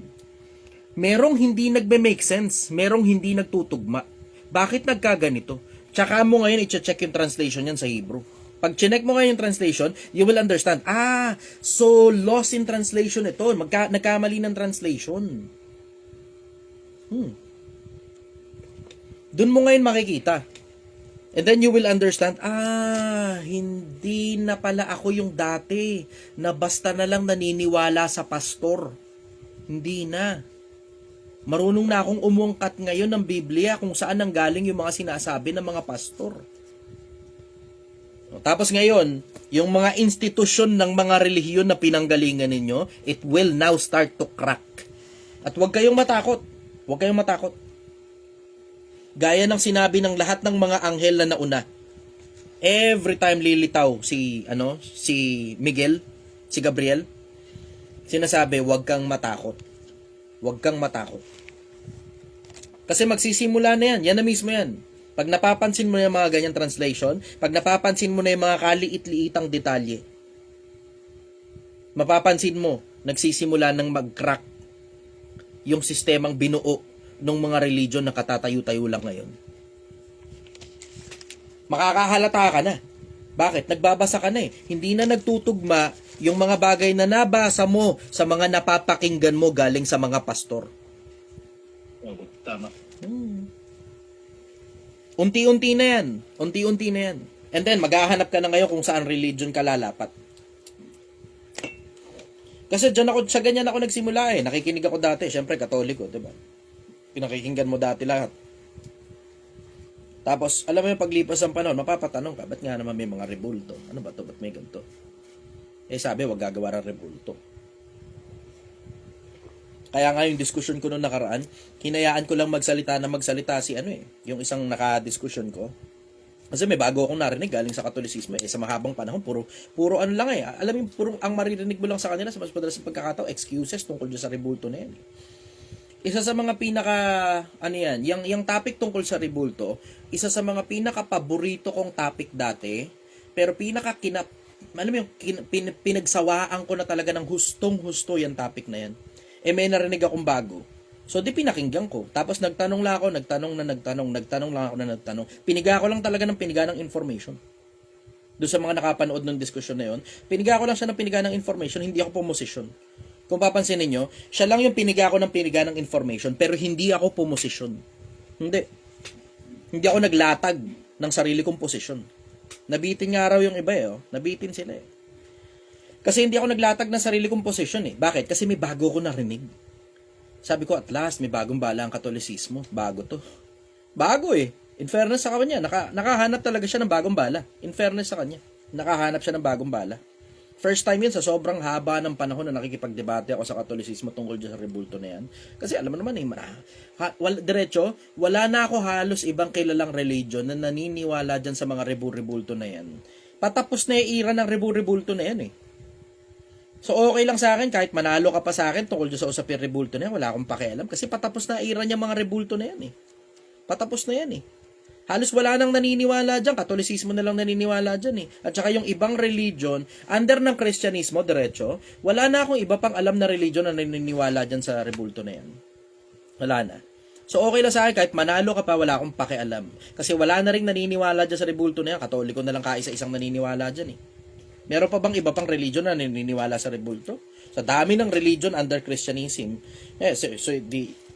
you can always think of more than 5. Isipin mo, born again, Baptist, Mormons, Iglesia ni Cristo, Dating Daan, Sabadista, ang dami.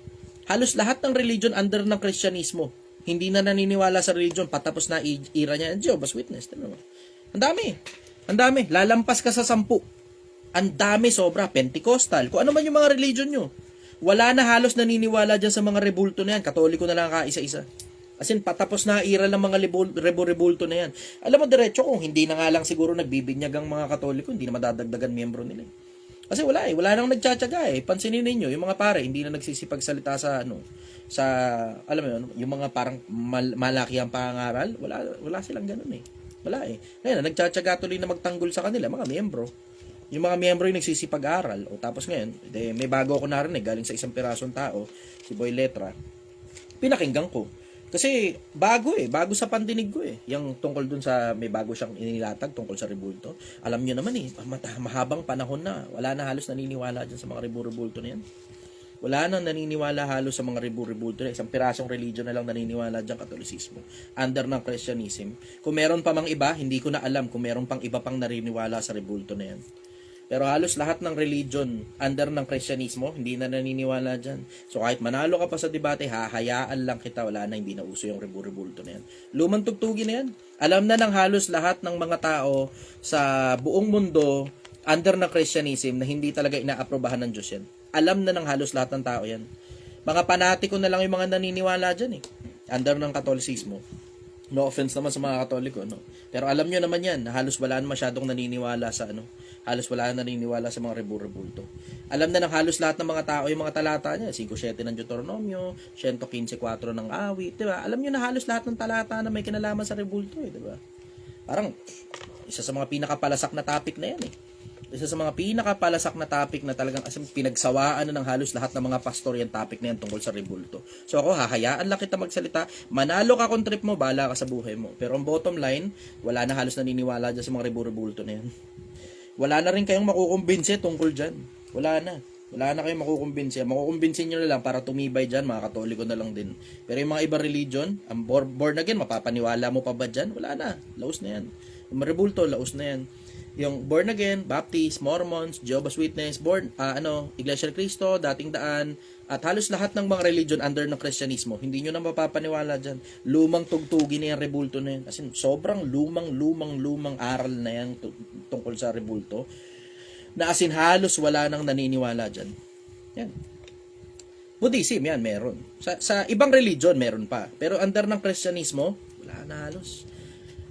Awin, Baguio, go. May follow pa sana ako, brother. Sige. Hindi, ito na muna, awin na muna. Nabitin tayo sa oras eh. Pa-meeting na ako ng officers. Okay. Susunod. Lista mo lang muna. Tapos susunod, dapat mauna ka na para makatatlo ka. Sige, go. Theories mo, brother. After the Great Flood, paano po ba nagkaroon ng iba't ibang lahat? Ito hula ko lang to ah. I will not say na ito yung official. Pero sasabihin ko sa'yo, ito hula ko. Nag-research din kasi ako. Tapos nakita ko, kasi tanong ko rin dati yan paano nagkaroon ng iba-ibang lahi? Ngayon, ano ba ibig sabihin sa atin ng iba-ibang lahi? Ay, ibig sabihin, iba-ibang itsura. Diba? iba-ibang lugar na pinanggalingan ng iba't ibang mga tao na iba-iba yung itsura. Yun na iba-ibang lahi. So, ngayon, paano nagkaroon ng maitim? Kasi tumira sila sa lugar na sobrang init. Tapos sa lugar naman ng mga maiinit, mapapansin mo, pango ang ilong. Pango ang ilong. So, ibig sabihin, paglipas ng panahon, salit-saling panahon, sa 20 salin ng lahi, yung mga lahi na nakatira sa mga maiitim na lugar, pinapanganak sila maitim na talaga. Tapos, mapapansin mo naman, sa mga malalamig na lugar, pumuputi sila. Tapos, mapapansin mo, sa mga lugar na maputi, mahaba ilong. Bihira yung pango ang ilong sa lugar na maputi ang mga tao. Yan ang mapapansin mo, sobrang common. So, alam mo yung maiko-conclude mo doon, nakadepende sa geographical location. Pero hindi lang sa geographical location, pati sa pagkain. Merong nasa tinapay na wala sa kanin, pampatangkad. So yung mga mangangain ng tinapay na regular, lalo na wheat bread, matatangkad yung mga lahi nila. Pero yung mga mangangain ng kanin dito sa Pilipinas, hindi tayo katangkaran. Kaya tamo, ako, balit lang, 5'5 lang. Diba? So nakadepende rin pala sa pagkain. Nakadepende rin sa kung anong klaseng sakit yung nandun sa lugar. May kinalaman sa viral o bacterial yung regular na sakit na nakukuha ng mga tao sa lugar na yon para maging O positive o ibang klase ng dugo yung mga blood types nila. So nakadepende rin pala sa viral o bacterial. Depende sa anong klaseng infection yun nandun sa lugar nila. At sa maraming iba't ibang surrounding circumstances na may kinalaman dun sa mismong geographical location ng tao, kasama na pati klima, kasama na pati everything else in between, pati pagkain. Sa ganun, nagkaroon ng iba't ibang lahi. Kasi marami ng salin ng lahi yan, brother. Sobrang daming salin ng lahi. So alam mo, sa mga lugar na malamig, puputi talaga ang mga tao. Kasi kung di mo napapansin, ikaw rin naman pag nasa malamig na lugar ka, pumuputi ka. Pag nasa mainit na lugar ka naman at regular na sisikatan ng araw, umiitim ka. May kinalaman din sa trabaho. Kung ang trabaho mo ba tagapag-alaga ng bata o nasa labas ka at regular ka na aarawan. Kung magsasaka ka, you're more likely na makakuha ka ng mga lahi na maiitim yung mga susunod ng lahi mo, lalo na kapag regular na magsasaka lahi mo. Kapag ka naman, alam mo yun, nasa lugar na malalamig ka naman, na hindi naman masyadong naaarawan yung lugar ninyo, kahit magsasaka ka pa ron, puputi ka. Diba? Ganon yun, brother. Yun yung nakita ko sa research ko. So, I'm assuming na ganon talaga yung sistema. Follow up, go. Ay, wala na pala. Okay, Christian, Cavite, go. Last na to. Pasarado na sila Christian eh. Christian. Cavite, Christian. Okay na, busy siya. May kausap. Sige na. Okay, good night everybody. I love you all. Magkita-kita tayo. Bye-bye. Tayo magkita-kita sa susunod na pagkakataon. Good night. Thank you po, Sir Chai. Officer